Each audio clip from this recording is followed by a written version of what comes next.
ఏపీలో పవన్ వ్యాఖ్యల కలకలం.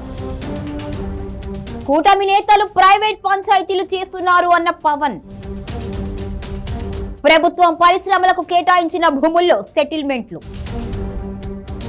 ఏపీ వ్యాప్తంగా కూటమి నేతల ల్యాండ్ సెటిల్మెంట్లు చేస్తున్నారు అన్న పవన్. పవన్ వ్యాఖ్యలను సమర్థించిన బీజేపీ ఎమ్మెల్యే విష్ణుకుమార్ రాజు. ఓనర్లకు తెలియకుండానే రిజిస్ట్రేషన్లు. ఓవైపు ప్రైవేట్ పంచాయతీలు వద్దన్న పవన్, మరోవైపు అవసరమైతే ప్రైవేట్ పంచాయతీలు చేయాలి అన్న పవన్ కళ్యాణ్. పవన్ రెండు నాలుగుల ధోరణిపై విస్మయం. పైన నాయకుల దోపిడీ కనపడదా అంటున్న ద్వితీయ శ్రేణి నేతలు. స్టార్ రాజ్యంగా కూటమి నేతల ల్యాండ్ సెటిల్మెంట్లు. టీడీపీ జనసేన నేతల ప్రమేయంతో ఎక్కువ దందాలు. చూసి చూడనట్లు వ్యవహరిస్తున్న ప్రభుత్వం. విశాఖ విజయనగరం జిల్లాల్లో వేల ఎకరాల దోపిడీ.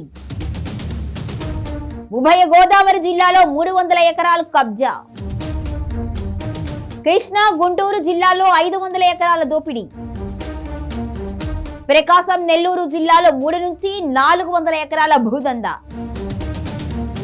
ఆంధ్రప్రదేశ్ లో సుపరిపాలన సాగుతోంది అని కూటమి ప్రభుత్వం, ముఖ్యంగా CM Chandrababu, deputy CM Pawan Kalyan గొప్పలు చెప్పుకుంటున్న సమయంలో క్షేత్రస్థాయిలో జరుగుతున్న పరిణామాలు పూర్తి భిన్నంగా ఉన్నాయి. కూటమి ప్రభుత్వం అధికారంలోకి వచ్చిన ఏడాదిలోపే భూదందాలు, అక్రమ సెటిల్మెంట్లు రాష్ట్ర వ్యాప్తంగా కలకలం రేపుతున్నాయి. సాక్షాత్తు ఉప ముఖ్యమంత్రి పవన్ కళ్యాణ్ చేసిన వ్యాఖ్యలు ఇప్పుడు ఈ ఆరోపణలకు బలాన్ని చేకూరుస్తున్నాయి. పై స్థాయిలో చంద్రబాబు నాయుడు, పవన్ కళ్యాణ్ పారదర్శకత గురించి మాట్లాడుతున్నప్పటికీ కూడా ద్వితీయ శ్రేణి నాయకులు మాత్రం యథేచ్ఛగా దందాలు చేస్తున్నప్పటికీ ప్రభుత్వం ఎలాంటి చర్యలు తీసుకోవడం లేదు అనే విమర్శలు వెల్లువెత్తుతున్నాయి. ముఖ్యంగా రియల్ ఎస్టేట్ రంగాన్ని భూ కబ్జాల నీడ భయపెడుతోంది. మంగళగిరి వేదికగా జరిగిన జనసేన పదవి బాధ్యత సమావేశంలో డిప్యూటీ సీఎం పవన్ కళ్యాణ్ చేసిన వ్యాఖ్యలు ఏపీ రాజకీయాల్లో భూకంపం సృష్టించాయి. కూటమి నేతలు ప్రైవేట్ పంచాయతీలు చేస్తున్నారు అని, ప్రభుత్వం పరిశ్రమల కోసం కేటాయించిన భూముల్లో సెటిల్మెంట్లు నిర్వహిస్తున్నారు అని ఆయన బాహాటంగానే విమర్శించారు. పవన్ చేసిన ఈ వ్యాఖ్యలు సొంత కూటమి నేతలనే టార్గెట్ చేసినట్లుగా ఉండడంతో ప్రభుత్వంలో అంతర్గతంగా ఏం జరుగుతుంది అనే చర్చ మొదలైంది. రాజ్యాంగబద్ధంగా పనిచేయాలి అని పవన్ హితవు పలికినప్పటికీ కూడా క్షేత్రస్థాయిలో పరిస్థితులు అందుకు భిన్నంగా ఉన్నాయి అనేది తెలుస్తోంది. విశాఖ వంటి కీలక నగరాల్లో భూ కబ్జాలు యథేచ్ఛగా సాగుతున్నాయి అని పవన్ చేసిన వ్యాఖ్యలను బీజేపీ ఎమ్మెల్యే విష్ణుకుమార్ రాజు సమర్థించుకొచ్చారు. భూ యజమానులకు తెలియకుండానే నకిలీ పత్రాలతో రిజిస్ట్రేషన్లు జరిగిపోతాయి అని ఆయన ఆరోపించారు. ముఖ్యంగా ఉత్తరాంధ్ర జిల్లాలో రాజకీయ ఒత్తిడి వలన అధికారులు కూడా నోరు విప్పలేని పరిస్థితి నెలకొంది. ఇక కూటమి నేతల అండతోనే సాగుతున్న ఈ ల్యాండ్ సెటిల్మెంట్లపై విచారణ జరిపించాలి అని విపక్షాలతో పాటు కూటమిలోని ఒక వర్గం కూడా డిమాండ్ చేస్తోంది. ప్రైవేట్ పంచాయతీలు వద్దు అని అధికారుల సమావేశంలో హెచ్చరించిన పవన్ కళ్యాణ్, పార్టీ సమావేశంలో మాత్రం అవసరమైతే ప్రైవేట్ పంచాయతీలు చేయాలి, కానీ తప్పుడు పనులు చేయకూడదు అనే తరహాలో మాట్లాడటం చర్చనీయాంశంగా మారింది. ఈ ద్వంద్వ వైఖరిపై రాజకీయ విశ్లేషకులు విస్మయం వ్యక్తం చేస్తున్నారు. ఓవైపు చట్టానికి లోబడి ఉండాలి అని చెబుతూనే మరోవైపు పంచాయతీలకు గ్రీన్ సిగ్నల్ ఇవ్వడం నాయకులకు తప్పుడు సంకేతాలు పంపినట్లు అవుతుంది అని విమర్శలు వస్తున్నాయి. దీని వలన మధ్యవర్తుల ప్రమేయం పెరిగి భూ యజమానులు బలైపోతున్నారు అనే ఆరోపణలు వెల్లువెత్తుతున్నాయి. రాష్ట్ర వ్యాప్తంగా టీడీపీ, జనసేన పార్టీల ద్వితీయ శ్రేణి నాయకులపై భూదందాల ఆరోపణలు వెల్లువెత్తుతున్నాయి. పైన ఉన్న పెద్ద నాయకులు కోట్లకు కోట్లు వెనక వేసుకుంటుంటే మేము చిన్నపాటి దందాలు చేస్తే తప్పేమిటి అంటూ కొందరు నేతలు ఎదురుదాడికి దిగుతున్నారు.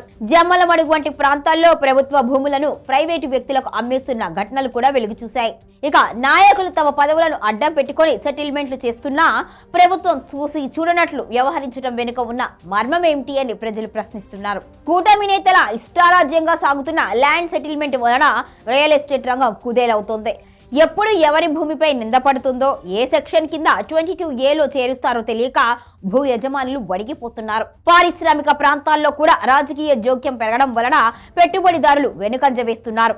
ఇక బాధితులు అధికారులకు ఫిర్యాదు చేసినా రాజకీయ ఒత్తిళ్ల వలన కేసులు నమోదు కావడం లేదు అని, దీని వలన రాష్ట్రంలో అడవి రాజ్యం నడుస్తోంది అనే విమర్శలు వినిపిస్తున్నాయి. ముఖ్యమంత్రి చంద్రబాబు నాయుడు పదే పదే పారదర్శకత గురించి మాట్లాడుతున్నా క్షేత్రస్థాయిలో పరిస్థితి దారుణంగా ఉంది. పవన్ కళ్యాణ్ కూడా కేవలం హెచ్చరికలకే పరిమితమై బాధ్యులపై కఠిన చర్యలు తీసుకోవడం లేదు. ఇక కూటమి ప్రభుత్వంపై పెరుగుతున్న ఈ భూదందాల ఆరోపణలు రానున్న రోజుల్లో రాజకీయంగా పెద్ద ముప్పుగా మారే అవకాశం ఉంది. పై స్థాయిలో నీతి వ్యాఖ్యలు చెబుతూ కింది స్థాయిలో దోపిడీని అనుమతించడం వలన ప్రభుత్వ విశ్వసనీయత దెబ్బతింటుంది అని విశ్లేషకులు హెచ్చరిస్తున్నారు. ఇక విశాఖపట్నం, విజయనగరం జిల్లాలో ఏడాది కాలంలోని దాదాపు 3 నుంచి 4,000 ఎకరాలను కూటమి నేతలు దోచుకున్నారు అనే విమర్శలు వినిపిస్తున్నాయి. ఉభయ గోదావరి జిల్లాలో దాదాపు 300 ఎకరాలు, కృష్ణా, గుంటూరు జిల్లాల్లో 500 ఎకరాలు, ప్రకాశం, నెల్లూరు జిల్లాల్లో 3 నుంచి 400 ఎకరాలు, రాయలసీమలో 1000 ఎకరాల వరకు కబ్జాకు గురైంది అని, ఈ కబ్జాలో ఎక్కువ టీడీపీ, జనసేన నాయకుల పాత్రే ఉంది అనే ఆరోపణలు వినిపిస్తున్నాయి. ఇవన్నీ ముఖ్యమంత్రికి తెలిసినా ఎలాంటి చర్యలు తీసుకోవడం లేదు. ఇకనైనా ప్రభుత్వం కబ్జాలను నియంత్రించి సామాన్యులకు న్యాయం చేస్తుందో లేదో అని వేచి చూడాలి.